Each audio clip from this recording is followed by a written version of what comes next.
سلام دوستای خوبم، خیلی خوش اومدین. امیدوارم که حالتون خوب باشه و پر انرژی باشین. امروز براتون آموزش دلمه، گوجه و فلفل آماده کردم. دوستای خوبم، اگر مایل هستین که تمام آموزش های ما برای شما ارسال بشه، لطفا بعد از اینکه ما رو سابسکرایب کردین حتما دکمه زنگوله رو بزنید تا همه آموزش ها رو داشته باشید.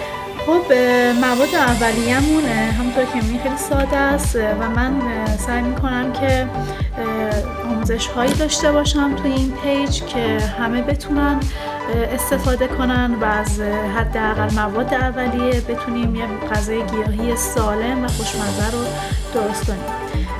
فلفل دلمه‌ای و گوجه داریم که این مقدار البته برای یک نفر هست، حدالامکان بزرگ باشه اندازه هاش. سرکه سیب هستش، نصف قاشق، و این هم مواد داخل دلمه هستش که یه توضیح بخوام در موردش بدم. برنج و لپه و سویا یک پیمانه هست که برنج رو بعد از اینکه کته کردیم با لپه‌ای که از قبل پخته شده ترکیب کنیم و برنج رو هم در حدی که فقط مغز پخته بشه و این ترکیب رو به پیاز تفت داده شده که با سویا پخته شده اضافه می‌کنیم و بعد ادویه و سبزی معطر که هر چی بخواید میتونید استفاده کنید. سبزی معطر شامل شیوید، نعنا، ترخون، ریحون، تره و هر سبزی دیگه که بخواید میتونید استفاده کنید. و گوجه رب گوجه داریم، یه قاشق غذاخوری که این برای سسش هست و ادویه هم نمک، زردچوبه و دارچین و فلفل.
که دیدین برای درست کردن سس من توی کمی روغن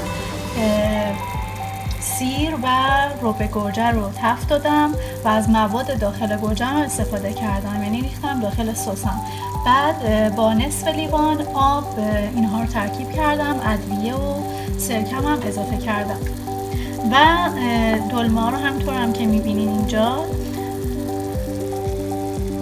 داخلشون رو خالی کردم و مواد رو ریختم داخلش و گوجه هم به همین شکل.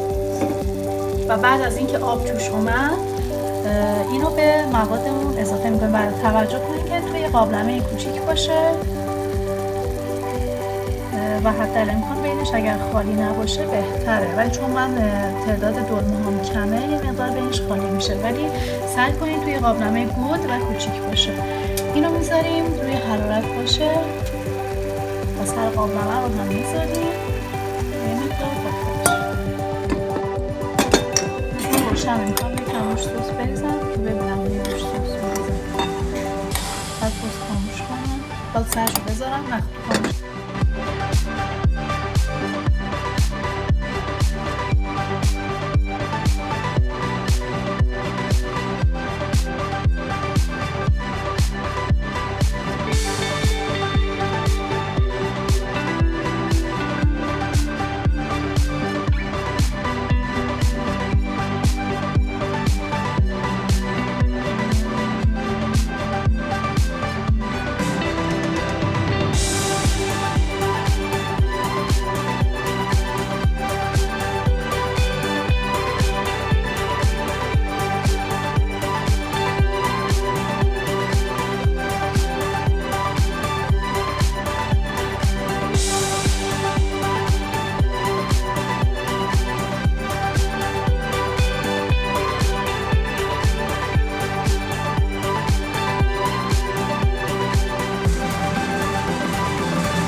دوستای خوبم، بعد از اینکه غذای ما 1 ربع تا 20 دقیقه روی حرارت بود آماده شد و دیزاینش رو هم باهاتون به اشتراک گذاشتم. امیدوارم که از آموزش امروز لذت برده باشین.